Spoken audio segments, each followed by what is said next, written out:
Good evening, everybody. And again, 3 weeks have gone by, and it is another Sunday night at 8 p.m. on the Eastern Coast. And it's another episode of Talking TSR. Welcome, everybody. My name is Chris. I'm your co-host. To my virtual right or left, as usual, is Rick. Rick, say hi to all the people out in wherever land. Hey, folks. So glad you could join us. How's life treating you, Chris? Good. The weather's been amazing. Yeah. Busy. It's I feel like it just lots of social stuff going on and everything. No real complaints there. Went to a wedding this weekend. And the weather was Oh, perfect for yeah. that. And it was at an arboretum, which was awesome. So it's Nice. like we really didn't spend much time with all the people. We were actually walking around the arboretum, which was amazing. But no, all good and everything. For those of you folks across the pond, UK Game Expo is winding up, probably wound up probably 8 hours ago or so or more, with the time change. But we were there this year, so hopefully if you guys got a chance to check out our booth. And in less than 2 weeks, we're going to be right at it again at Origins, so in Columbus, Ohio. So we are in the throes of convention season, and it don't stop until like December. So so it is going on. So how are you doing, sir? I'm doing good. I don't know if I mentioned this last show or not, but my regular campaign group just finished up the Moat House and Hamlet. So Oh, they faced down Lareth the Beautiful with very good performance on their part. So that was cool. And this weekend, I had a good weekend. This past Friday, I sat down with my son and watched together for the first time the Fellowship of the Rings, oh, which I nice. finally kind of he knows of it. I think it's enough in the popular culture Yeah, that he knows of it. He knows the memes, but he never sat and watched it. yeah. And my son has some attention deficit situations, so it was a long movie for him, and we didn't watch the extended version, mind you. Okay. But that said, he seemed into it. He seemed to appreciate it. Nice. So that Uh, was kind of nice. I feel so. I think there will be further sessions of the Lord of the Rings coming up in the not too distant future. nice. I will highly recommend the D&D movie that just came out. It was actually shockingly a very good movie. Nice. So yeah, I mean it was and I heard some pretty good buzz about it and everything. I knew I Me was too. gonna go see it in the theater and all that. Yeah, And it was good. It was a fun time. that's good to And hear. yeah, yeah. I mean there was like, druid ability abuse notwithstanding. But it was good. It was good. I mean it's had a little bit of plot, had some nice action. Mhm. You could go through that movie and you could just pick all the times up there, roll the one or roll the Mhm. 20 or fail the dex check there, concentration. You could be like, oh, Yeah, there goes concentration. So I mean they did a really nice job good. with really making, for the folks that play the game and really, Mhm. really get it. I thought that was really good. And obviously the mundanes in the crowd watching it didn't get all those little things. Yeah. And the spells that they cast, I think there was something like 40 different spells cast. Of course, they were ripping off like ninth level spells and stuff like that. So, Mhm. but the spells were all done very, very well, and you could pick out the spells exactly. You're like, oh, Mm. I know exactly what spell that is. I know exactly what that is. So that was pretty Mm. good. So definitely when you get it's streaming now already. I don't know what streaming services Yeah, you what get, is but it? Paramount, I think, or I believe it's something. on Paramount. Yeah. So So yeah, because I did not make. I'm in kind of the busy season at work right now, and I yeah. meant to go out and see it with my son, and we did not. And like you, I had heard good buzz about it. I had heard that the little insight, in Yes. references were there for the those in the know, shall we say? So yeah, Yep. Yeah. I'm. But hearing that you gave it a good review, that makes me really want to see it. Oh So yeah. I mean, I'll you have to put it on the definitely short should list. give it a try. Especially if your son can sit through Lord of the Rings, Yeah. and because there's not a lot of action at times in that movie, Hmm. lots of talky parts. Yeah. This movie kind of moves along pretty good. So Nice. lots of good stuff going on there and everything. All right, so we could do a whole episode about that, but we're not going to, because today we're here to talk about Q1. It's That's been right. 7 episodes, actually 8 episodes because we crammed in an episode about monsters in the middle there, where we've been talking about this one series of adventures, the the ultimate, best Hmm. adventure path, whatever you want to call it, storyline out there, the GDQ series. So we're at Yep. Q1. Unfortunately, I think we both agree that that it doesn't end as well as it started, or the middle parts, but there's some. I think there's some things here definitely worth talking about. There's definitely Hmm. some warts. There's definitely some things to kind of look over and at. But let's have your Sure. high level view of Q1 off the top of your head, Rick. Sure. Well, just to riff off of what you just said, I mean, I think this is certainly one of those modules that when you mention it to people, there's a love-hate relationship. A lot of people, I think, just cut it off, and assume, it's you're a Star Wars guy.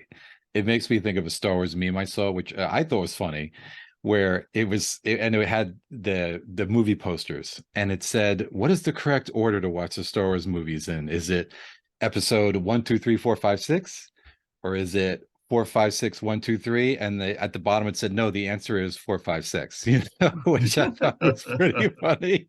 And so I could see a lot of people coming at this and saying the correct answer is, G123, D123. That's And it. stop right there. Whoop, Yeah, yeah. get You rid could of Q1. easily, I think you could easily do that. You could, I mean, Loth's in the end of D3, but you could totally make that the end of the campaign. Yeah. And then if not, you could make it where they plane jump and just go right to a place and go to her temple or something like that. There's probably much better ways to do it. And I guess we're going to talk about a little bit on how just some of the reasons why this probably wasn't that great, because obviously now this was the first module of the seven that Mr. Gygax did not Yeah. write. Now he has co-author credits on it, and I guess he kind of had the original outline and design, but it was a circumstance very similar to Temple of Elemental Evil, where Mr. Gygax just didn't have the time to finish it off. Yeah. And then I guess eventually he turned it over to somebody else, I guess that he thought was going to work out, but I guess he's even had some comments, and I think we're going to get into that a little bit too. So yeah, so let's talk about that. Yeah, Sure. controversy. Yeah, definitely Yeah. controversy. I mean, we know the story is stated in the module, which is that, and the fact that Gygax was very busy at the time is certainly true. Yep. I did do a little digging through a lot of question and answer threads with Gygax to try to get some direct quotes and things in this module, and there were some interesting, things.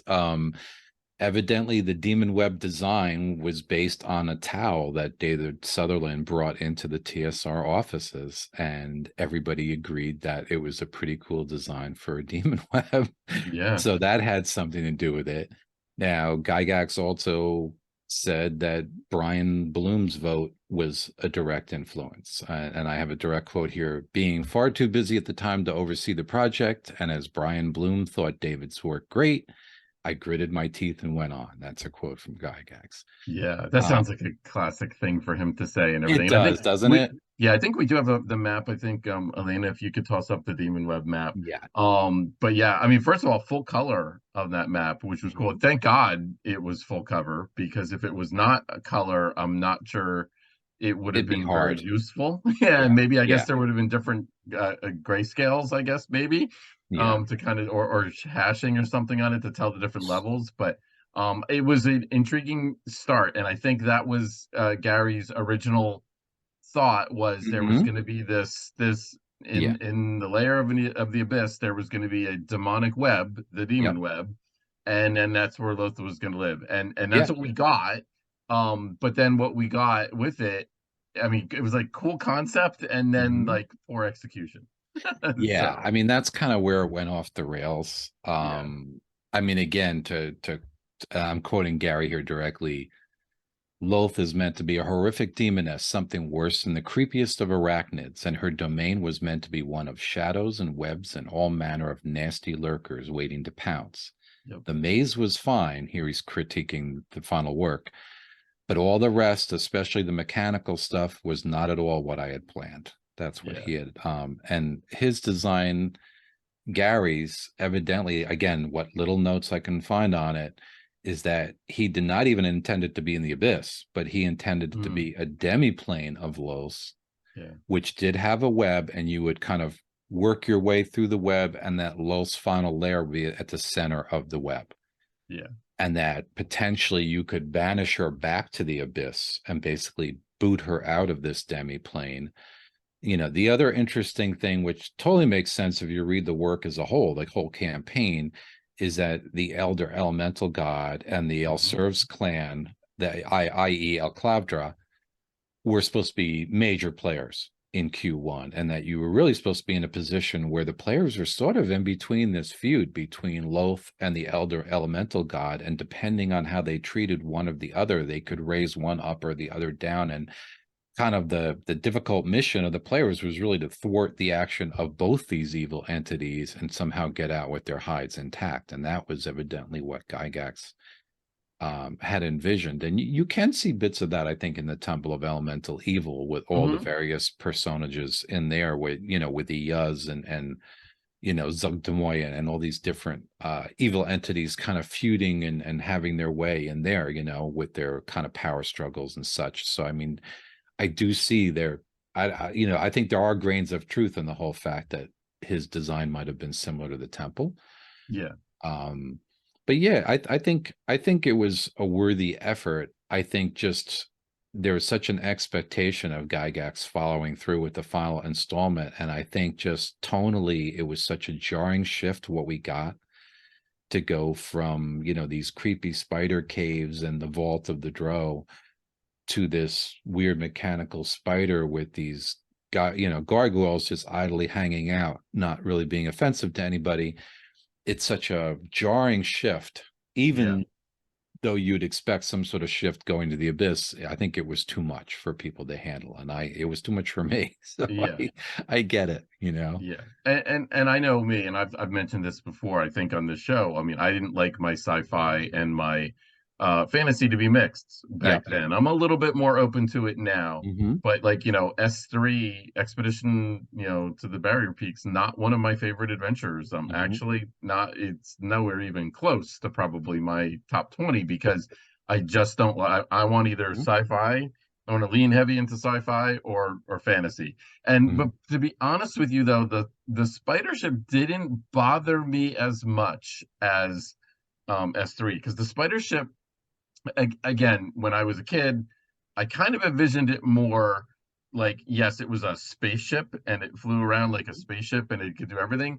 I think in my head canon now, I kind of look at it as more as just like it's a big mechanical machine that walks around and doesn't necessarily plane shift and things like that. But I think that's just for me to make it feel a little bit more tied into fantasy and all that. But yeah, so that was the part. So I didn't mind the this jarring part. I actually didn't think it was bad. It just, the adventure really kind of felt like three adventures. You had the Demonweb Pits, you know, which were, and we talked about this. This was a 1979 Origins tournament.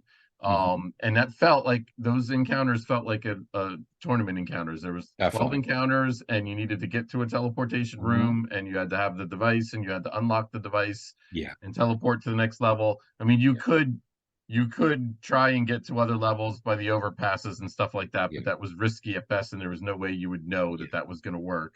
But I felt those encounters were kind of uneven, kind of uninspired. I mean, I just wanted like a little bit more tactics, a little bit more than this is 100-foot square room, and and the demons are hiding in the dark corners. And it was like, that was kind of it. And then we get into the portals that take you to the different worlds, which was cool. And somebody already mentioned, very Planescape, very, very much Planescape-like, where you open up a door and you go into a completely different world.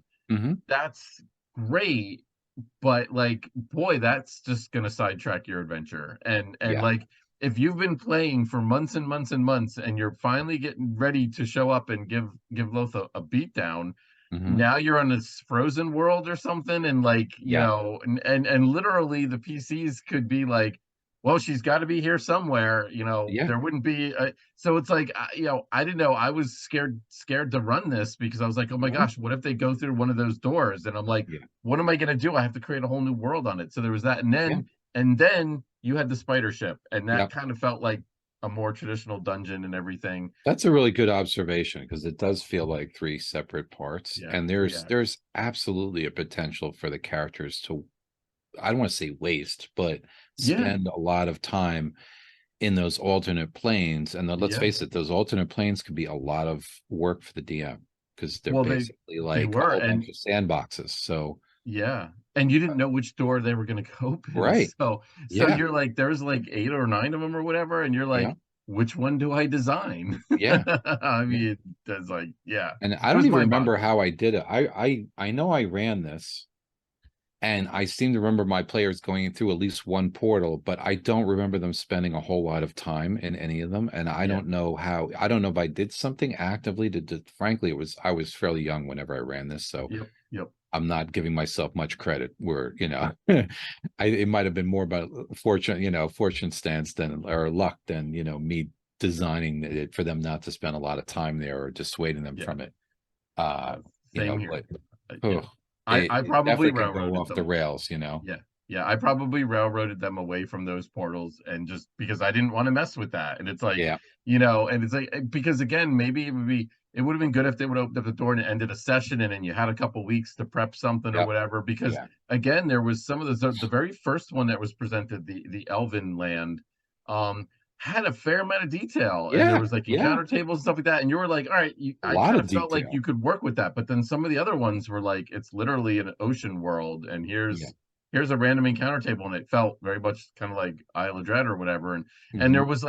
there was no direction in them and it's like the elemental nodes in Temple of Elemental Evil there was direction, it was a finite dungeon, you had walls and everything and then you had a way Yeah. you were trying to find that portal to get out or the key and everything. So it's Yeah. like these though, it's like you step into them and it was like you could literally go wander wherever you want. And I think that's not a good thing if you're A, not prepared, but B, if you're kind of more of a novice game master. And let's be honest with you, back in the early 80s, I think it's all safe to say we were all novice game masters back Hmm. then.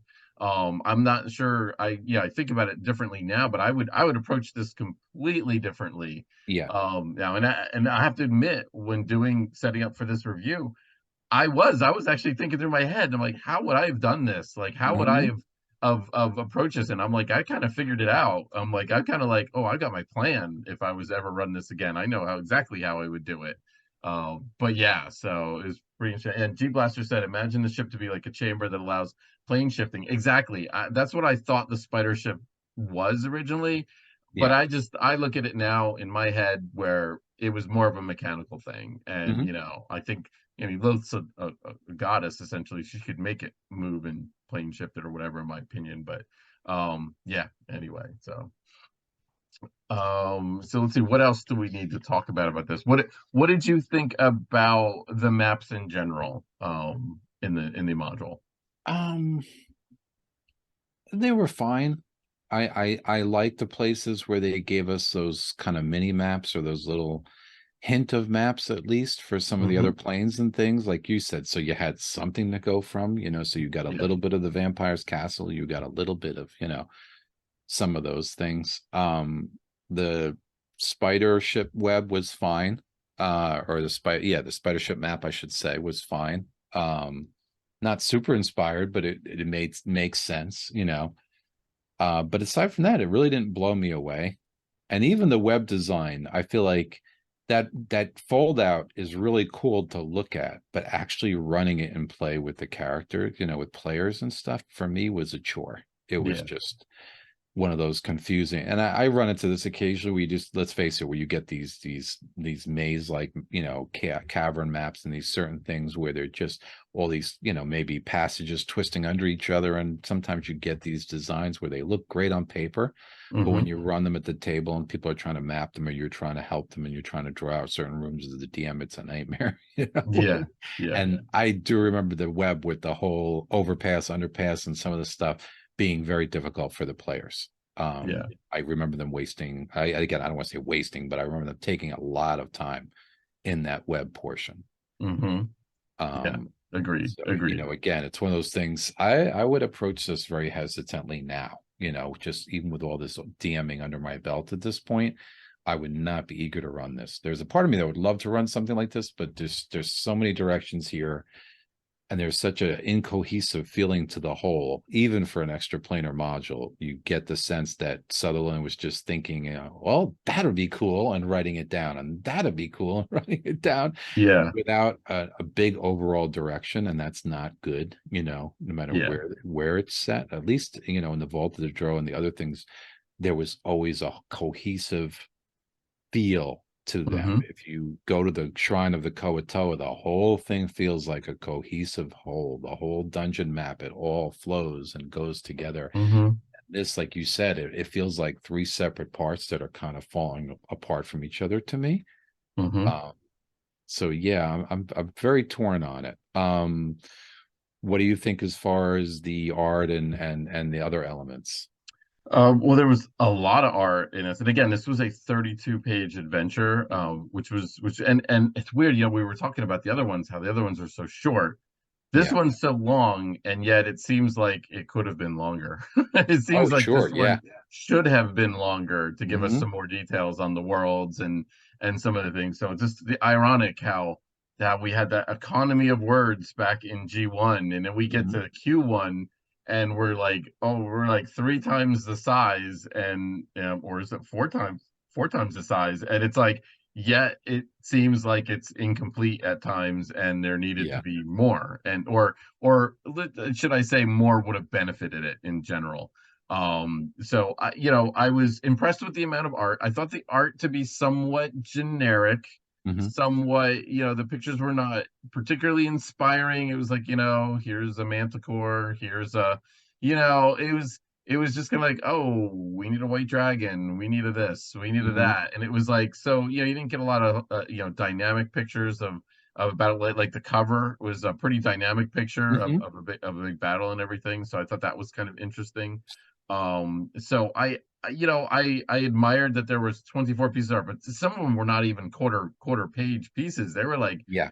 tiny little things, and it was almost like they just had all this little nittling little pieces of art, and they're just like, let's just jam it all in there, and and let's just keep putting it in. Sometimes less is better. As Yeah. the old age adage in movies, just because you can edit doesn't mean you should. It's like Right, sometimes, right. I you know, I know, again, I'm going more by memory of what's in here, but I know the pieces of art I enjoyed more were the ones that were specific to the module, that yes, that felt like there's a very animated piece that I think Dee did, where one of the characters is kind of getting smacked by yep, one of the the statues, and he's yeah, got a snake on him, and it was in a room where there was a sticks to snake spell yep, situation. yep, So it all made sense. Like, you could yep, tell that that illustration was sort of customized, and the entry to the spider ship, yep, you're with given the a description of gargoyles. these two gargoyles, and if you Yes, look at the picture, they're doing exactly in the picture what it says in the description.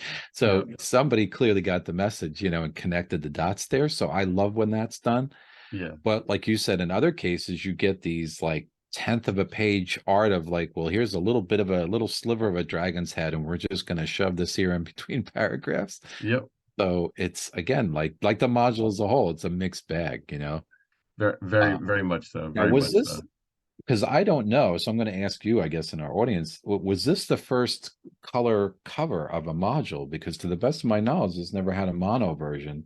And Yeah, I that's a remember in my youth seeing this color cover and thinking, wow, I never saw a color cover for those. So I yeah, want to say it was the first module with a full color cover, yeah. that didn't start as mono, but I don't know off the top of my head. So if anybody can answer that, And I'd Chief be Master curious. says yes, it is, All and right. yeah, My we memory do know there says was yes. no So, mono, but all right, I'll was go it with the that. very first color adventure? Because it was published in 80. Yeah, And I definitely. and I even have my copy is actually a 1980 copy, so I'm Mhm. like, because I'm sure it was reprinted Yeah. there. This Yeah, is, I don't know if the folks can see it. This is my original, which you can see is not terribly worn, yeah, which, as I said to Chris before the show, is always a yep, sign of something. yep. But Oh, look at that! it's I totally relatively disappear good when I do shape. that. So yeah, mine's Yeah. in, I Oh, wouldn't say yours looks in pristine better shape, shape than but mine. yeah, and we were talking about that earlier before we got on. Rick and I were saying it's like, if the adventure was good, like T1, it Yeah. was literally falling apart because we Yeah. ran it at the table so many times. Remember, folks, no PDFs back then. That's right. So, because although I my did D3 actually was falling eventually, apart, yeah, so. later on, when my mom worked in an office and there was a Xerox machine, I Mhm. did learn to photocopy my things and then Yes. use those at the table. My mom, oh my God, she did so much illegal photocopying for me at her place of work, and I'm like just weird stuff. She was probably like half the time like, what am I photocopying here? But that was like a real thing. Like I got into that like pretty big. Like I was like, oh mom, could you just photocopy it? She's like, what page? And I'm like the whole thing, like pages Yeah, 1 through 32, please, and the maps. And and of course we all remember the maps didn't photocopy. That's the whole reason they were blue. And I that's think I right. found out that the hard way. It's funny. Here's my little story. There was a point, and I'm going to show my age here. There was a point where I was afraid because of the satanic panic and different things going on, and kind of a view of D&D at the school I was attending at the time, how things change, that my parents were going to take away my DMG. So I photocopied my DMG page for page and literally Wow. put it on a photocopy machine, turning one page at a time. Oh, it broke the binding. Totally. Yeah. Yeah. And even the art, everything, the Yeah. whole appendix, nowadays, the Wow. idea of me that instead of just the relevant bits, Yep. I photocopied it cover to cover, and I had this and it wasn't even double-sided copies, Oh, it so was it's like, single-sided copies. So I yeah. ended up with this fat, like black binder with all the, and that was my emergency, break glass copy of the DMG if Wow. something went amiss. So yeah, if you can That's believe that. that's hilarious. Absolutely hilarious. So, what did you think of the new monsters we got? We got 5 pages of new monsters Mhm. this time around. What did you think of this selection? Um, I like the Handmaidens of Loath. I think they're pretty cool. I think this is actually the first module where the Drider is presented, isn't it? I do believe so. That was the So same. yeah. I don't So believe there was one in D3. yeah. So I Is mean, the there one in Drider, D? I love those two. The Yeah, alternate spiders, I could give or take, honestly. I mean, I guess it was good just so the characters weren't like, and the players weren't completely just spidered out by Black yeah, Widow spiders at this point. exactly. So I mean, I'll give Sutherland or whoever props for trying to put in some kind of variety as far as the spiders. So you just didn't have spiders with extra lethal venom and nothing else going Yep, on. So yep, it yep. was an effort. It was an attempt. Yeah, Um, and but then I full think the blown. handmaidens were probably my coolest monster, I think, out of Yeah, this. I think I was most fascinated with the full stat block of Loth. Oh and yeah.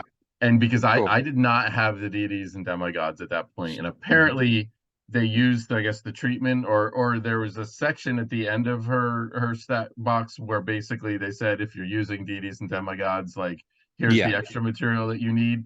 I was fascinated with that, and just that just blew my mind that we got her full stats and minus Yeah. 10 AC. Oh my God. Oh Yeah. my gosh, that was like the holy grail. Like it was like Oh it didn't yeah. you didn't go any higher than that. And it She was was like, the only one. I think And so. I remember way back, even when I was young, thinking that her design was so interesting because she had Yeah. this ultra high AC, Yep. but only 60 hit points. Only 60 hit points. So if Yeah. you could somehow get through her defenses and hit Yeah. her, and somewhere along the line from D3 to Q1 or whatever, she kind of jumped the fence and went from demoness to basically a lesser god. Yeah. Yeah. And if you play her as written, even without the extra god abilities that they tack on, Yeah. you're talking, even for what is this, 10 to 14 level, this is supposed to Yeah. be, even for that, facing Loth as written is an exceptionally lethal encounter. Yeah. That if you basically play her as an efficient DM, you're going to wipe the party Yeah. probably. Well, and Uh, you yeah, know, and I think that's because the comparison was, if I recall, in deities and demigods, a lot of the gods had like 300 hit points and stuff like that. I mean, you got to keep in mind, back in first edition, like a ancient huge red dragon had yeah, 88 hit points. So yeah, 66 yeah, is actually fairly decent, yeah. It's fairly robust. it's fairly robust, but it was nothing compared to some of those other, Yeah. gods and But you're demigods. right. In today's terms, I Yeah. think we tend to forget that some creatures, like I'm thinking mainly dragons and giants, Yeah. Yeah. have, a couple editions back, jump, after second edition made such a huge jump in power, Yeah. that, like you said, an adult, we got to a point, I think, in what was it, the beginning of fourth edition, where you'd have these like goblin sub bosses would be running around with 90 hit points, Well, yeah, yeah, that was, but yeah. that was not first edition at all. So No, no, not at all. So definitely. So good yeah, all right, point. right. We finally got to the point where we're trying to decide in the chat on how to pronounce loath. I mean, I always call it like loathing. I mean, Right, that, loathing. Yeah, I just say yeah, loath. that was always the way I kind of said it. Yep. But yeah, I also comes off as loth and loath. I mean, again, Yeah. in Jersey, it's how we say it. So Yeah, I always give the long O's, like I said, I've talked yeah, about the dro versus drow thing, and I know Gygax said drow, but yeah. you'll still catch me. I slip back into dro and loathe. So That's no problem. So yeah, so I think that's pretty much it. So let's jump into our top fives here. sure. This was actually pretty easy for me to get a top five, despite all of this Yeah, not being a great adventure. same. There were some real, again, there was 32 pages of material to pull Yeah, from. So but there was definitely a lot there. So did you have any honorable mentions? I did. I actually had two. So Okay, all lay 'em right. on me. Sure. My honorable mentions were, first was Area 7, Okay, the Chamber of Opposition, because I'll pretty much automatically give an honorable mention to any designer that throws a mirror of opposition in yep, there, because I've tortured my player with these over the years. I love them. I think it's just a wonderful contrivance. So for that alone, it gets the nod. I don't think it was a terribly original room beyond that. I think it was just a mirror of opposition, a bunch of ogres.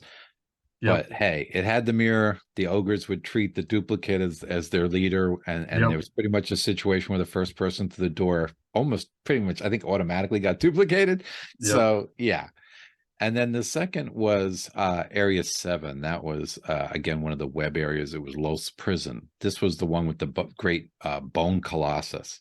Okay. And I just think that's a really cool image. You just have this 30-foot, basically bone golem, and there's a description about how if you knock the bones apart, they reform and kind of, go back together into this great form and attack you. And again, I think just for the vision of this great thing standing there holding a cage, it's a really cool, kind of description and image. So just for that, give it the honorable mention. Okay, cool. So, well, I also had two honorable mentions as well. Okay. The first honorable mention is Area 33, the treasure chamber, which was Okay. just kind of a throwaway encounter, sort of. But it was fascinating too. It's a room full of, and I quote, as many coins as you could possibly fit in the room, and the Mhm. PCs can take as many as they can carry. And then of course they even call them coins of chaos. So it's like when you Yeah. bring them back to the prime plane, 99.5% of them Yeah. disappear and are worthless or whatever. But it was like, I don't know, I thought it was interesting, Mhm. and the fact that you could just have an entire room full of coins and like, Yeah. yes, take as many as you want. So that was fascinating there.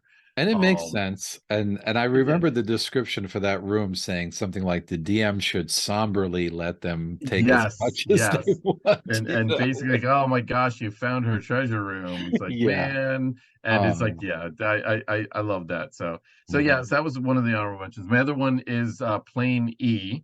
And that was the labyrinth of Loth. That was the maze Yep. that where she bred all of her spiders, and then she Hmm. released captives in there. It was weird. I always thought it was strange that she had the prison plane and then she had the maze plane, which was Hmm. really kind of also a prison plane, just a different shape and everything. But again, I guess that's what I wanted the demon web to be. I wanted Yeah. the demon Yep. web to be a prison plane, basically full of all sorts of giant spider. And I Yeah. wanted Yeah. spiders the size of a house. I wanted like just ginormous from the old B movies and everything. The like the Attack of the Giant Spiders and that. That's what I wanted. And I was like, I guess I probably wouldn't have gotten bored of spiders except for the poisoning. Probably that Barbie would have been not cool. Hmm. But I would envision if I was doing this my own way, like Yeah. you step through that portal, you go to the prison maze, and then you got to figure your way out. But I thought it was fascinating that there was some of the banded captives had band together, and they created their own tribal societies and stuff like that. Hmm. And there was this table chart thing to kind of figure Yeah. out like their A hideously composition. complicated table Yes, to show hideously. you You the had to like racial cross. breakdown of Yes, yes, you had the cross reference That's and stuff right. like that. It was I insane, but I thought remember it that was, table was just yeah, there was so first edition kind of like yes, Dragon magazine type design where you get this yep. overly complicated table that you really don't need, You do not need it all, to but it show was you the there prisoner though, and you're like, breakdown. cool. And it's like I guess I wanted more of that. Yeah, I would yeah, have loved more detail on that, like Prison World and yeah. everything. So that was my two honorable Nice. mentions. So you guys getting bonus That material that today. that room, that spider maze or whatever you want to call it, that almost made my honorable mention because, or almost made my list actually, because Yeah, I thought about it if there was a I few could more see details. myself today mapping out that area, Yes, mapping, sketching out some caves. And yes, like you said, what a yep, wonderful place to put the players when they first come through yeah, is just to deposit them there and make them fight to survive. yep. And And then to do yeah, some sort of teleportation thing for them to get out, like they have mhm, to collect keys and teleport to different parts or yeah, whatever, and then yeah, some yeah, sort of puzzle basically, make the yeah, dungeon the I like puzzle. that. Yeah, make Yeah, them and kind of then do a Dungeons of Dragon Dread and make them get their way out of there, would be such a exactly, wonderful thing, yeah. wouldn't it? So that's how I would do this one these days. That's how I would kind of approach it. So, I um, fully approve. all right. So number five. Why don't you kick us off with number five? We'll see how many crossovers we have. Okay, sure. Yeah, I'm wondering tonight. We're gonna see. I'm not expecting a whole We lot, always but we'll see. do. We always do. We always do, right? At least one. Yeah. My number five, and this is more of a facet than a particular area, Yep. is I really like the sort of, I guess, appendix, for lack of a better term, at the end of suggested rooms for Demon Web expansion. Okay. Even though, we've gone into the fact that there's a whole lot of heavy lifting here and a whole lot of places that aren't sketched out, and now technically they're giving you even more and sketching them out less. I love when modules do this, when they kind of give you a few extra areas or suggestions, because as we all know, as a DM, it can be really hard when you have a blank piece of paper in front of you. But if you're given a little map or a little something Mhm. to roll with, it's so much more efficient. So they didn't have to put that in there. They did. I think it's a wonderful thing. So I really like that little sort of whatever it is, half a page appendix at the very end that Nice. they just tack on as a bonus. That's my Yeah. number Yeah, five. I thought that was totally filler material. Like they got to the end, they're like, uh-oh. It's Maybe. like, I don't know, the artists are grumbling. They don't want to do any more art. It's like, can we come up with something that's half a page? Like, They're I got an tired of idea. drawing It's like the I could make these, eighth of a page dragon heads. They need. I could give barely enough details on these encounters all day long. And it's like, you're right, yeah, right. But some of them actually sounded more compelling than what we got. Yeah. There was like a red dragon lair. Yeah. There was a dude with a deck of many things. There was Yeah. yeah, like I was like, I wanted some of those. And Yeah. I'm like, instead of the Knolls. So Yeah. I had the whole Knoll ogre thing. I yeah, don't. That's another whole conversation. The lack of yes. more interesting demon kind. The lack of drow in here, Yeah. and yeah. Uh, did the people really want to go through this whole campaign and then run into a room full of gnolls in the demon web? I don't know about Yeah, no, that. I don't think so. I don't think so. But anyway, okay. My number five, also a facet, not an encounter. Okay. This is the random change table. Hmm. At the very beginning. So this was kind of weird. It's kind of cool that you could have that when you're traveling through the spider ship, for a better word for it, or lack of a better word for it. There was this chaos stuff. I guess Hmm. chaos material was used to build the spider ship, and the souls of her defeated um uh enemies, I guess, were kind of weaved together into metal riveted parts and mechanical boilers and stuff like that. I don't know, it just makes sense, but it doesn't have to make sense. But anyway, this chaos substance, it manifested randomly at Hmm. random times, and it was just like little just really kind of amusing and bemusing, confusing things that just would happen Hmm. randomly. And it was like, like all of a sudden a toadstool would appear Yeah. in the hallway, and it was like grumpy, and it was argumentative, and it was like, I was like, okay, that's weird. Or like, 1 die 3 wriggling goldfish appear in your pockets or whatever. So Hmm. it was strange, it was odd, but I have to admit, it's definitely one of those things that, we talk about what's the first thing you think about when Mhm. we talk about these adventures. And Elena, if you got the picture of the smiling faces, you can toss that up there. Not that the smiling faces were They're in not on the the list. list, Yeah. but the artwork was smiling faces. Yeah. Just, and I love how they were like, it was emojis before emojis. People, it's like there Mhm. was like one that was like scowling and one that was kind of like smirking and one Yeah. sort of smiling, and Well, it this was, was like post 70s. You had the smiley yeah. face everywhere, right? The Yeah, yellow except smiley face. they had some attitude though, which was cool. But anyway, but yeah, it was just like it was weird, but I don't know. I kind of liked it. It was one of those things. The two things that I always remember for this adventure is that art specifically and that table.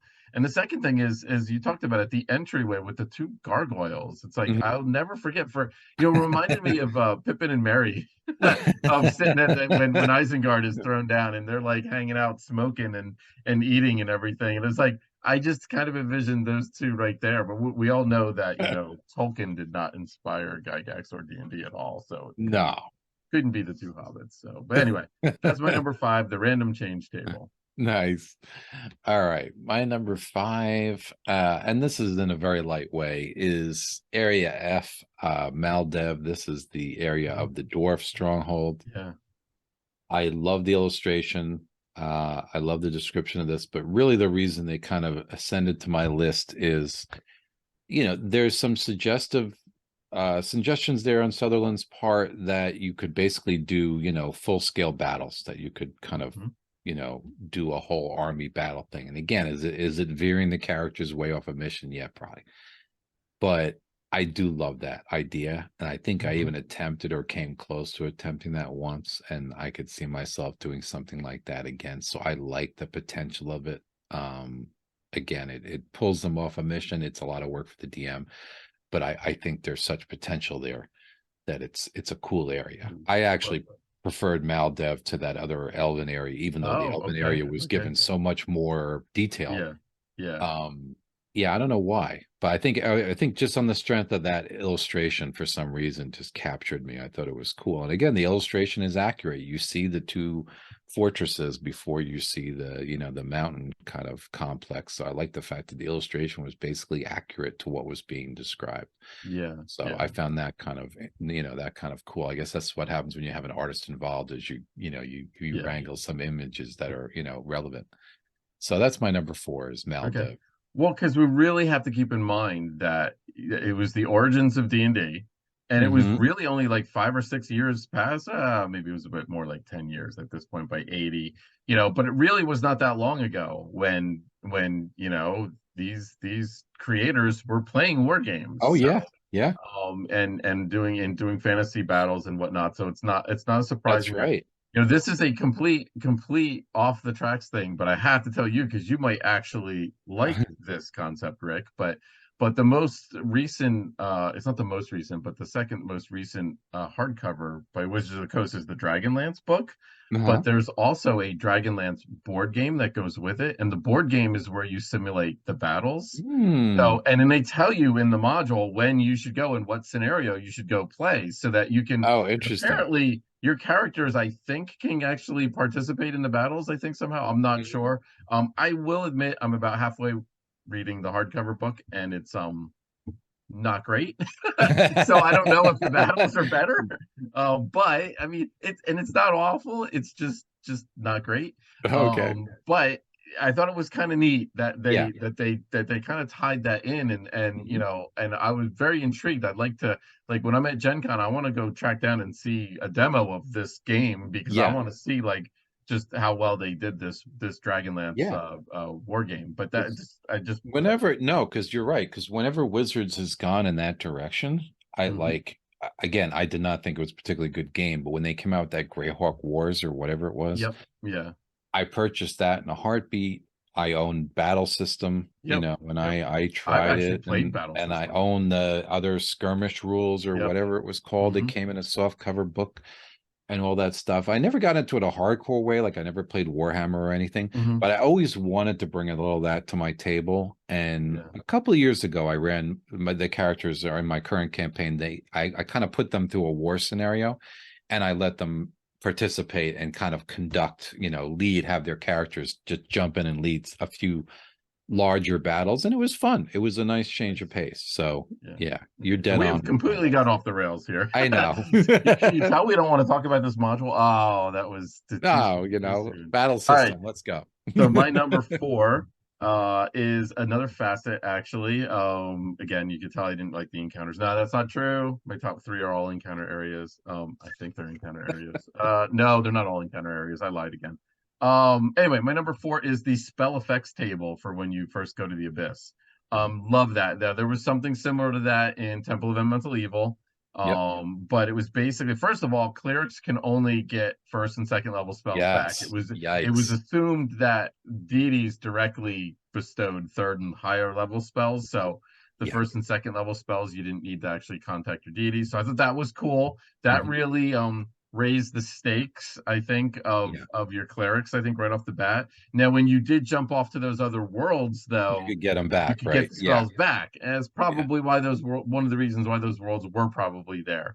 But I love it. I love that there was a list. There was like 2 pages of Yeah. list A of the lot. altered effects of the spells, which was Hmm. fascinating. That they did the time and actually went through every spell and said this one doesn't work, Hmm. this one. And it was cool that the regenerate spells that regenerates like evil limbs and stuff like Hmm. that, and like an ogre's limb or a Yeah. bony limb or something like that. It was like you didn't just necessarily, or the reincarnate spell, you could get like a different, you can come back only as like a chaotic evil creature. I thought that was really Yeah. neat.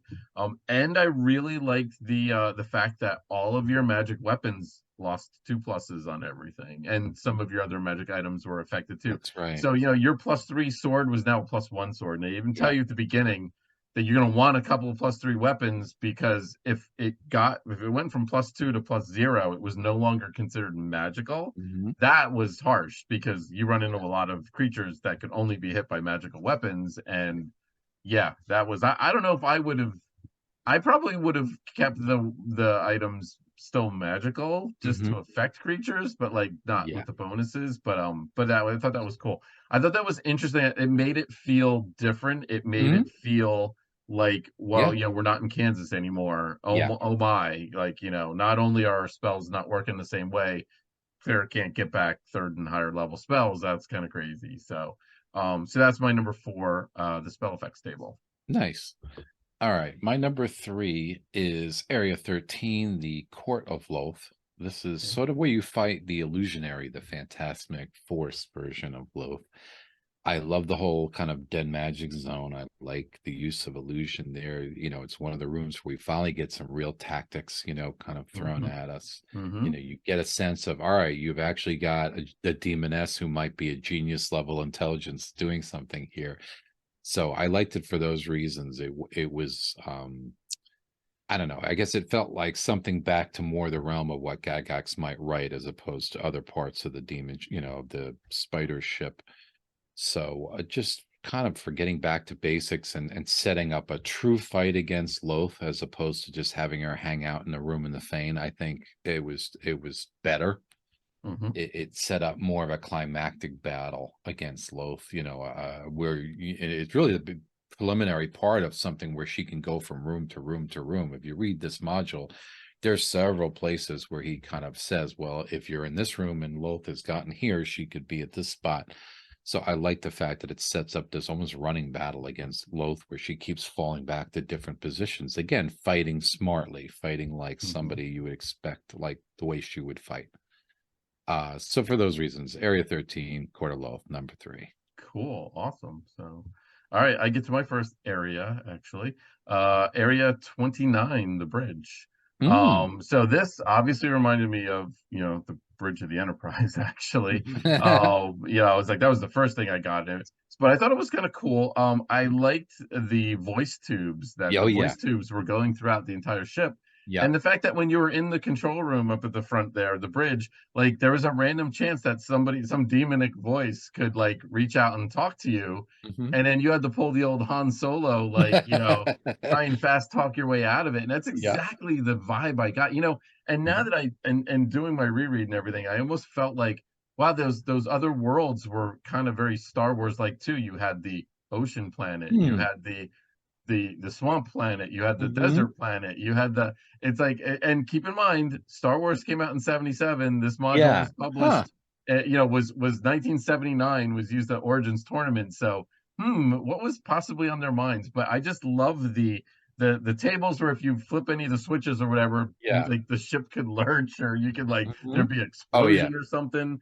Thought that was awesome. But I love the fact that and if you failed that like fast talking, that talk thing, like then somebody would come investigate. Yeah. There's someone come up there and say, "What's going on at the bridge? Someone go check that out," and everything. So I thought that was really kind of cool. Again, a little tongue in cheek, and Yeah. but I don't know, it kind of got me into the fun part of like being in a mechanical ship as adventurers. I kind of Hmm. like that part of it and all that. So Yeah. so that's my number three, the bridge, and more like the hilarity that could ensue from the Oh bridge. yeah.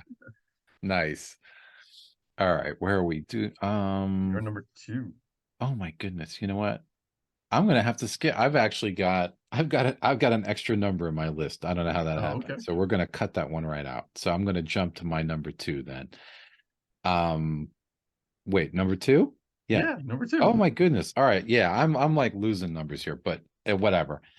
My number two is Area 37 and 38, the mandible control room and the engine room. Okay. Really for the reasons you just mentioned. We always talk about what do you think first of when you think of this module? And there's one or two things I think of first, but definitely one of my like top three things I think of when I think of this module is that control room with that table, Okay.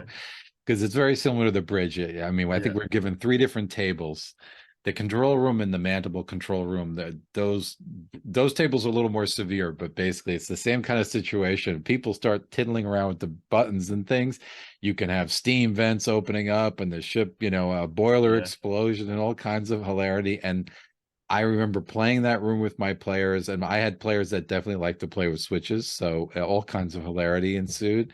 So it's just a really fun room. I mean, what DM doesn't like a random table like that? Yeah. You're all but begging your players when they go in there to touch something. So it's just a lot of fun. Like you said, is it completely serious? No. And I think it's a really good observation what you said about Star Wars, because I never even thought of that. But there's Oh, yeah. definitely that element in there of, we're just stormtroopers hanging out. Don't bother, Yep.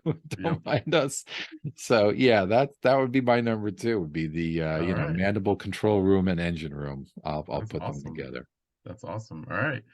My number two. This is okay. So this is weird. So I'm probably breaking all sorts of rules here. So this is probably a crossover also. So this is the Tactics of Loth, is what I'm Okay. going to call this. All right. So this is basically this is her running hit and run tactics, area Hmm. 13 to 14, area 22, area 32, and area 34. Hmm. So I love, and the rooms were okay. And I love the dispel magic zones right in front of the door. So you walk in, you're hitting the Yeah. dispel Boom. magic zones and everything. But I love the comprehensive list of tactics. I love that they took her spell list and they kind of fitted it to the circumstance, and they kind of probably designed the room around her spell list and everything, and give those details. In the first room, she's in a tiny little Heidi room with a peephole, and she's got Hmm. ventriloquism and the phantasmal force, and she's just got that illusion going, trying to keep the illusion up as long as she can so they waste Hmm. resources, and Yep. then fall back to the next room. And then when she gets Hmm. to the next room, it's the same room. It's like a carbon copy of the room, Yep. but it's different because now the floor is Quicksand, quicksand right? somehow. Yeah. And I Yeah. don't know how that works in a ship that is like an upper floor, but it was quicksand. And I'm like, Yeah. well, that doesn't seem to make any sense whatsoever. That needed to be in the Demonweb somewhere. Like, I don't know. But anyway, you roll with it. But Hmm. again, the illusionary floor, she's standing on a platform and you think it's all normal and everything. Yeah.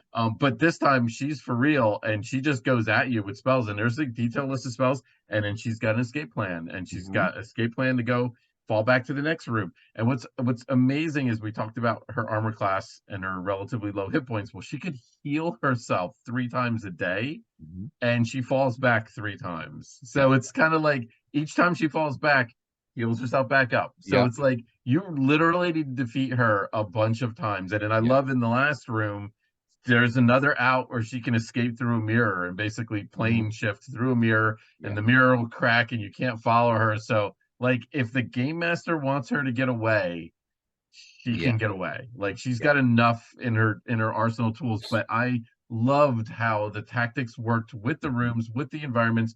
There were some other giant spiders and stuff like that, so that to run interference, so you couldn't just get right Mhm. up to her and melee with her. Yeah. The design of it I thought was great, and Mhm. it really inspired me as a designer Yeah. to, when you have a big bad, is to Yeah. design Yeah. an intelligent way for them to escape, Yeah. but to use the environment and use spells and use everything to their advantage and really think things Mhm. out. And that's the part I love it. So this is, it's kind of a crossover with what you said, Mhm. but I loved it. I loved the thought that went into it, and it Yeah. really made her a wonderful villain. Yeah, So no, I can't agree more because we're talking about somebody who's the mistress of all the dark elves, yeah, basically, or a huge portion of them. it should be tough to take down. Absolutely. Yeah, When you think of how devious the dark elves are and all the villains that the characters have run into at this point, the drow vampire and the different yeah, people that basically really at the end of the day all kind of answer to Loth. So she should be a very tough customer. You're now hitting her on her home ground. So it should be a tough fight, I think. So, I'm totally behind that. And I was always a little disappointed way Gygax set her up in the Thane, just seemed yeah, like a very easy, oh, she's just here in the basement hanging out. Kind of yep, feel it, where, like you said, this is such a multi-layered fight that it really feels like something that would be a memorable victory for the players if they kind of defeat her, here. So yeah. can't agree more.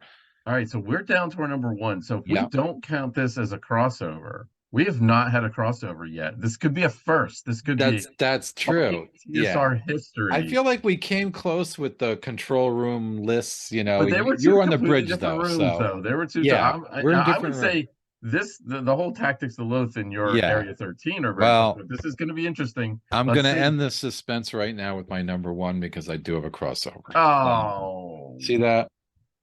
darn it. Sorry, I had to blow it. Oh, Uh, I thought we were going to have history here. I right? thought I we were going know, to have with all history. five. My number one, I put it a bit higher than you, is the whole, and it's a faucet, is the whole magical spell and item Okay. alterations. And I mentally, I think, kind of lumped that random change table in here too. Okay. I really love these descriptions. They're given a lot of thought, they're given a lot of weight in the module. They take up like what, 2.5 pages or something. They in my mind, they always harken back to Gygax's notes in the DMG about spell use in water and that kind of thing, where he gave, like, if Yes. you use a wall of Yep. ice in the water, it'll Yep. float and all this Yep. kind of. Yep. And I remember thinking those were cool, but this was really cool, and it's had an effect on my game design, because even years That's later, when I was writing one of the FEF's 5th edition fantasy modules I wrote, I wrote one called the Archmage's Lost Hideaway, and it had some influence of the plane of Tartarus in there. And I had something not quite the same, but something where, there was basically like a random table and there was an effect of the plane. And I like that idea, because you're not in Kansas anymore. This is a mm-hmm. place for the DM to kind of, and some of the more powerful spells really got neutered by Oh these yeah. changes in a Oh big yeah. way. So, definitely making things harder for those characters who might rely on those really powerful spells. They just can't count on them anymore. So it really shakes up the game. I think it was one of the better things to kind of come out of this module, one of the more inspirational, Agreed. to this point where I think anytime now I see a module that's set on another plane, I expect to see almost something like that, or it doesn't Mm-hmm. feel like it's done right. So that's my number one, for all the reasons you mentioned too, So is just so those technically we had four crossovers then. I mean, really technically three crossovers, three crossovers. Yeah. one I'm day. surprised we're not going to cross over with my number one. Do you have any Yeah, I guess mean, I of want to what hear my your number number one. Do you have any idea what my number one is? You don't, do you? So it's an encounter. It's an encounter Is it? area. It is. I mean, Yeah. I'm expecting it's going to be one of the kind of more initial web rooms, but I don't know which one. Okay. All right. Yeah, I'm gonna surprise you, I think here. Mine is in the spider ship, area number one, the matron's chamber. Oh, I all right. I did not guess love that. the matron's chamber. So you walk into the first room of the spider ship, and it's a receptionist room with a type 5 demoness. That's the Merilith with 6 arms and a sword in each arm. And she's working behind the desk, and it even states that the desk is too small for her. And she requires all the PCs to sign a ledger, and she needs to get their names. and then she doesn't have the ledger's gone, so she gets flustered and she like throws all the papers up in the air apparently, and then she's like, well, I gotta go find the ledger, and she's like, have a seat and I'll be with you in a moment. And then you look around the room and there's no chairs. And apparently they even put in the module that the Quasits actually stole the chairs in the waiting room, which was totally like off the wall. And it was like, and then there was details like if you waited for her, she would come back and you would sign the ledger, and then she'd escort you to Area 13, where you thought you were actually going to meet Loth and everything. So I don't know what it was. It was silly. It was off the wall. But I just really, I don't know, I really loved it, and it just got my imagination kind of running wild and everything when I was revising this. So Nice. I was like, yeah, I was all over that one. So I know it was crazy, but a little bit tongue in cheek, but it was kind of my kind of humor. It's like kind of that's the kind of encounter that, like in the 90s, I was writing those encounters all the time, like for RPGA events all the time. Like the crazier, the wackier, the better, because that's what those really entailed. So that's my number one. So we had 0 to 4 crossovers or Yeah, whatever you depending want on to how do. you count it. You Depending on count how it. strict you are. So So we do have a question from the history professor. Do we remember all these, or do we go through them again for the show? I remember this would be a very different show if I didn't do a review. yeah, If I didn't yeah, review the material, like it would be a very different. We would get all sorts of things wrong and everything. yeah. Yes, we do review. I do at least, Yeah. and yeah, Every single for the record, every single show I do a reread of the module yeah, before because I want to see how my percept. Now there are certain modules like the Temple of Elemental Evil or the Tomb of Horrors that I have literally almost memorized yeah. room for Same room. here. Same here. This is not one of them, Nope. but This one took a lot of work. the A Tomb lot of of review. Horrors I almost wouldn't even need to look at it. But Mhm. there are many modules where I absolutely need to. And just for the sake of the show, right? We kind of feel like we should look at it with fresh, fifth Yeah, edition eyes. So I think it's good to always do a fresh reread of these things because yeah. sometimes little nuggets jump out at you that, when you're older. So Yeah, that's a great question though. So thank yeah, you, History Prof. All right, it's gonna wrap our show up here for another week already. Rick, tell them what you got to tell them. sure. As always, folks, we're thrilled that you could join us and hang out and talk some module talk. If you liked what you saw tonight, please give us a like, give us a subscribe, give us a follow if you're following live on Twitch, and that helps. And as always, keep the comments coming because we love your suggestions and your comments, and we read them all. Our next show is coming your way again on Sunday night, June 25th, at the usual bad time at 8 p.m. And we're done with this series, so we're going to Yep. turn on to another interesting book, B3 Palace of the Silver Princess. Not Yes. talking Been about probably requested what you'd before. expect and then some elements you wouldn't. So Yeah. One we're of the looking forward more to that one. Yeah, one of the more requested ones that we've Yeah. gotten, and we finally decided to go there. Sooner or And later we had to go there, I think. So yeah, we're going yes. there next. We're going there next And week. and then and then note that's our 49th episode. So the episode Mhm. on July 16th is our 50th episode, and we are hopefully got a special show planned Yeah, if we can pull this off. we're trying. Otherwise, it's not going to be interesting at all. But anyway, it'll be we'll figure Otherwise, it it's going out. to be an open mic night, maybe. Exactly. It's gonna be We'll an just take ask us questions or anything night or something. something like that. So, or we'll just go through our We'll favorite do top a 50. ask us almost anything. There you go. Yeah, exactly. So, all right, pearls of wisdom. I'll get us started on this one. So, Okay. this kind of ties in a little bit with what history professor kind of has mentioned about the review. Do we review these ahead of time? Mhm. And that's the thing about this. It's like I actually really enjoy going back to these now. Some of these I haven't read in at least a decade, or sometimes even longer than that. And it's a great process to go through and just kind of like rethink how would I do it today? And even though this was an adventure that I did run once back in the day, but like it wasn't a pleasant experience. And I'm not sure I'd want to do it again, but my mind works differently now. And I got right into the zone of how would I do this today? Mhm. And it was a great process. And I almost started writing notes down. Like I was like, Mhm. I would do this, and then I would do Yeah. this. And I'm like, wait, what am I doing here? I'm like, I'm never gonna run this. And I'm like, what am I? I'm like making more work for myself here. So but that's so keep an open mind about things. So even if you've got an adventure Yep. that you don't think is particularly good, there might be a cool map in there. There might Mhm. be an inspiring piece of artwork, or there might be a couple of encounters or a city or a village or something that's good that you can use out of it. So go out with an open mind and always look at things to mine ideas from, even though you might not use it soup to nuts. So that's my pearl of wisdom for the week. Great pearl. You know, it's so true. In the course of doing this show, now that we're like 48 shows in, I've gotten a lot of inspiration from a lot of unlikely modules. And in many cases, ones I would say that I didn't think I liked that much were the ones I actually got some little interesting nuggets out of. So yeah, you never know. My pearl of wisdom is kind of addressing the whole extraplanar aspect of this. And, you know, maybe in this module, it wasn't always, you know, sometimes it was this disappointment when you got gnolls or ogres, and sometimes it wasn't. You But, will you know, not give that my, up, will you? You're yeah, not giving that up. but my, yeah, that just, it sticks in my craw. But like, you know, my advice to the DMs out there would be kind of extraplanar equals a time to break the rules. You know, the same way you had the magical spell tables or the random change table, and you could have some fun with that, or even something like a spider ship.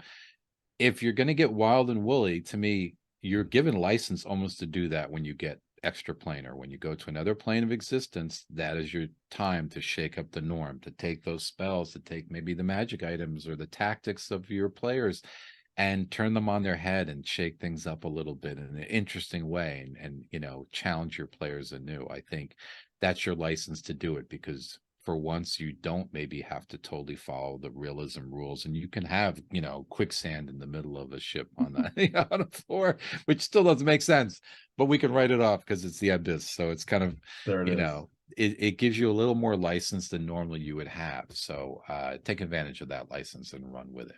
All right, great. Well, again, thanks everybody for tuning in and everything. And with that, we are going to sign off, and we will see everybody in 3 weeks. So everybody have a wonderful rest of your evening, and a great start to your week. And remember, if you set an adventure in the abyss, do not put ogres or gnolls in there. So No, everybody that's have a a great no-no. night. Bye. Good night.